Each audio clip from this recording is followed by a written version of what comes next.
जब द्वापर का युग था, कंस, शिशुपाल, दंतवक्र जैसे अत्याचारियों का अत्याचार धरती पर हो रहा था। लाज को जहाज डूबियो, शील को समुद्र सूखियो, मानो दया की खजाने की चाबी कोई लोग ले गयो। ऐसा विभत्स वातावरण, रक्तों से साधु संतों की होली खेली जाती थी।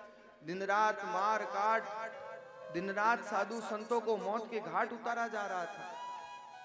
पृथ्वी जब गले तक भर आई तो एक दिन गोमाता का रूप बना करके भगवान से जाकर के प्रार्थना करती है, प्रभु इन अत्याचारियों के अत्याचार से आप हमें कब मुक्त करोगे?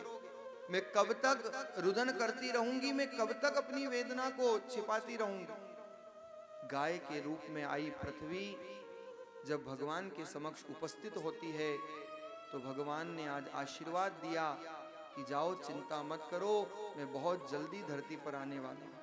क्योंकि जो भगवान आज अवतार लेने वाले हैं, जो कन्हैया आज आने वाले हैं, वो गो प्रिय थे। तीन ही भगवान को प्रिय थी, गो, गंगा और गौरी, गायत्री। और तीनों की क्या दशा है देश में। गायों को कत्लखानों में कटने के लिए भेजा जा रहा है, गंगा का सरेआम अपमान और गायत्री बेटियों का खुलेआम अपमान। हमारा धर्म ये नहीं सिखाता, जिस आराध्य की आराधना करते हो उन आराध्य के पद चिन्हों पर भी चलने का प्रयास कर। और भगवान श्री कृष्ण ने गो सेवा का संदेश दिया है।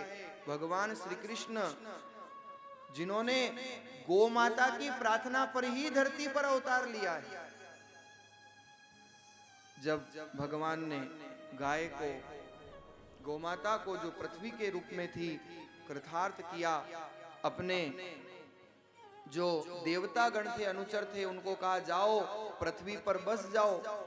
कोई देवता ग्वाल बनता है, कोई गोपी, कोई ब्रज का कंकर, सब आ जाते हैं। जैसे विदेश से कोई नेता आता है ना तो सेक्रेटरी पहले आ जाते हैं, ऐसे ही भगवान ने अपने सेक्रेटरियों को पहले भेज दिया। इधर सुखदेव जी महाराज ने वर्णन किया मथुरा में, जिस मथुरा को महाराज सूरसेन ने बसाया था। राजा उग्रसेन राज करते थे, लेकिन ऐसा दुष्ट पुत्र हुआ, कंस ने अपने ही पिता को कारागृह में बंद कर दिया और सत्ता हत्या करके राज करने लगा। कंस की चचेरी बहन देवकी, जिसका विवाह वसुदेव जी के साथ हुआ और विवाह के बाद अपनी बहन को रथ में बिठा करके छोड़ने जा रहा है, बड़ा प्रसन्न है, बड़ा खुश है, बहन को विदा करने जाता है।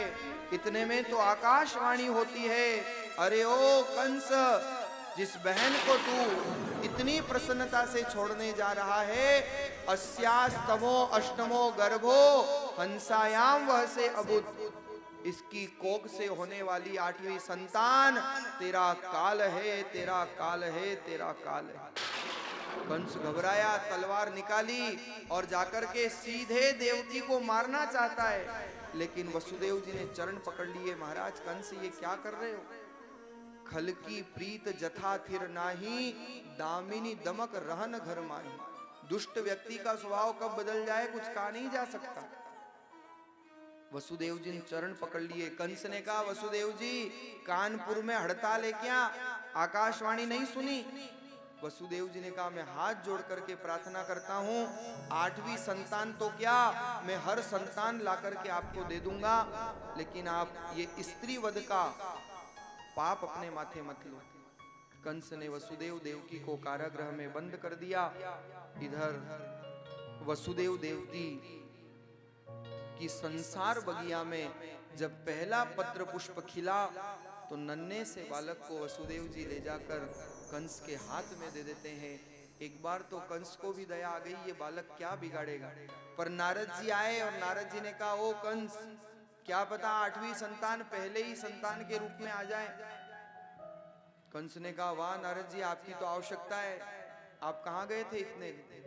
क्यों नारद जी ने ऐसा कार्य किया? क्योंकि नारद जी जानते थे पाप का घड़ा जितना जल्दी भरेगा उतना जल्दी फूटेगा। इसलिए नारद जी चाहते थे कि ये कंस पाप करके और अपने घड़े को भर ले। उस नन्हे से बालक को लेकर जैसे धोबी कपड़े पछाड़ता है, ऐसे पछाड़ करके मार दिया। एक एक करके 6 संतानों को मौत के घाट उतार दिया। सातवीं संतान का गर्भ स्थानांतरण हो गया। वसुदेव जी की दूसरी पत्नी रोहिणी, सावन शुक्ला एकादशी का दिन है और रोहिणी के गर्भ से कोटि कोटि ब्रह्मांड नायक श्री बलभद्र जी का अवतार होता है। बोलिए बलभद्र भगवान की जय। बलदेव जी का आगमन हुआ। पहले छोटे बनकर के आए थे तो पूरी जीवन सेवा करनी पड़ी लक्ष्मण के रूप में, तो इस बार सोचा बड़ा बनकर के जाऊंगा, सेवा नहीं करनी पड़ेगी। लेकिन सावन शुक्ला एकादशी को आए, पर जब तक भगवान का जन्म नहीं हुआ तब तक आंखें नहीं खोली। इधर कारागृह में अर्धरात्रि के समय आज अद्भुत प्रकाश होता है और जैसे ही प्रकाश हुआ तो कंस के कारागृह में भगवान चतुर्भुज नारायण के रूप में अवतार ले लेते हैं। बोलिए चार भुजा नाथ की जय। देवकी ने हाथ जोड़े और कहा, प्रभु मैंने तो आपको बालक के रूप में चाहा था, आप तो पालक के भी पालक बनकर के आए हो। लेकिन भगवान पहले क्यों आए, सारा मास्टर प्लान समझा दिया। वसुदेव जी मुझे टोकरे में रखना, यमुना पार कराना, बाबा नंद के आंगन में मुझे विराजमान कर देना, वहां योग माया होगी, उस योग माया को टोकरी में ले आना, मैं योग माया के माध्यम से उद्घोष कर दूंगा। वसुदेव जी ने हाथ जोड़ करके प्रणाम किए और भगवान सीधे देवकी के गर्भ में प्रवेश कर जाते हैं।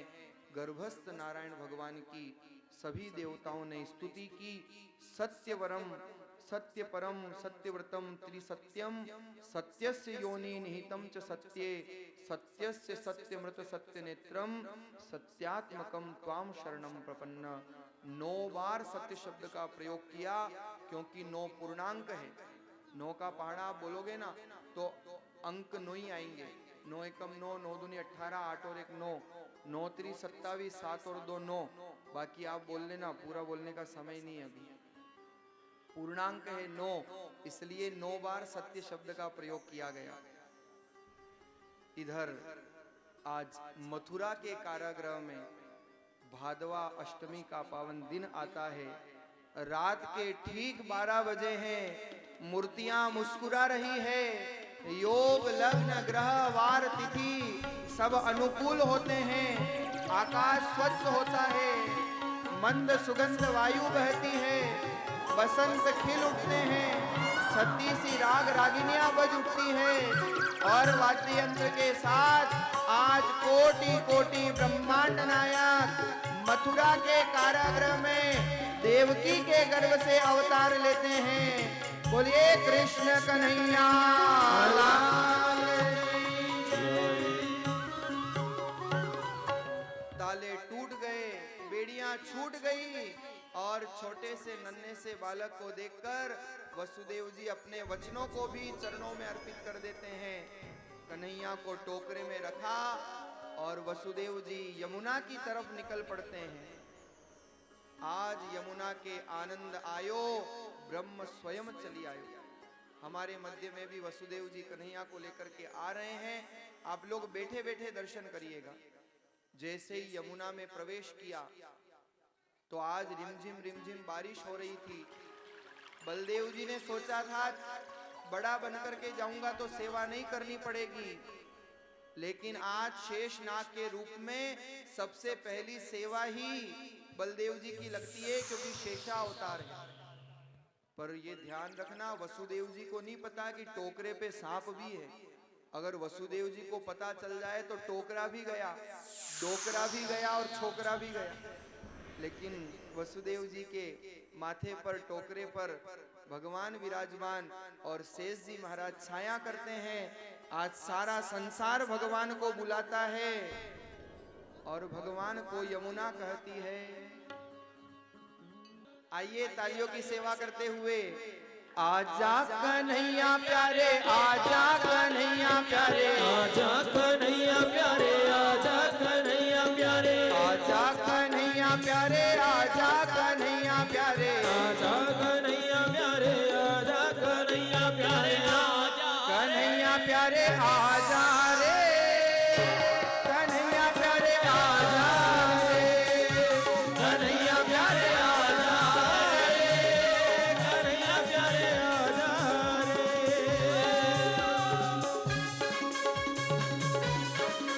सभी तालियों की सेवा करते हुए बोलिए बाल कृष्ण भगवान की जय हो।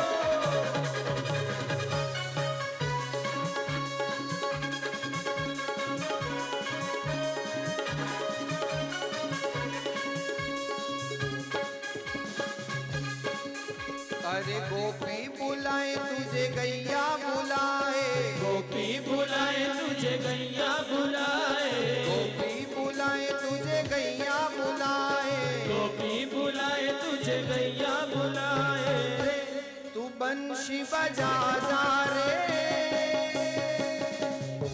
कन्हैया प्यारे आ जा रे, तू बंसी बजा जा रे, कन्हैया प्यारे आ जा रे।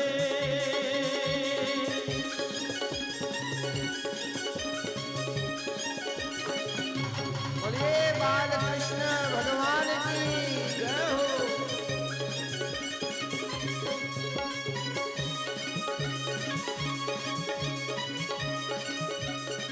बोलिए कृष्ण कन्हैया लाल की जय। यमुना उत्ताल तरंगे लेती है, भगवान ने अपने चरण बाहर निकाले, स्पर्श कराया और यमुना शांत होकर के बहने लगती है। इधर बाबा नंद के आंगन में वसुदेव जी आए, टोकरे से कन्हैया को आज विराजमान किया बाबा नंद के आंगन में, और योग माया को लेकर के प्रस्थान कर जाते हैं। हमारे मध्य भी कन्हैया का आगमन हुआ है। लाला जन्म की बधाई हो, बधाई हो, बधाई हो। बधाई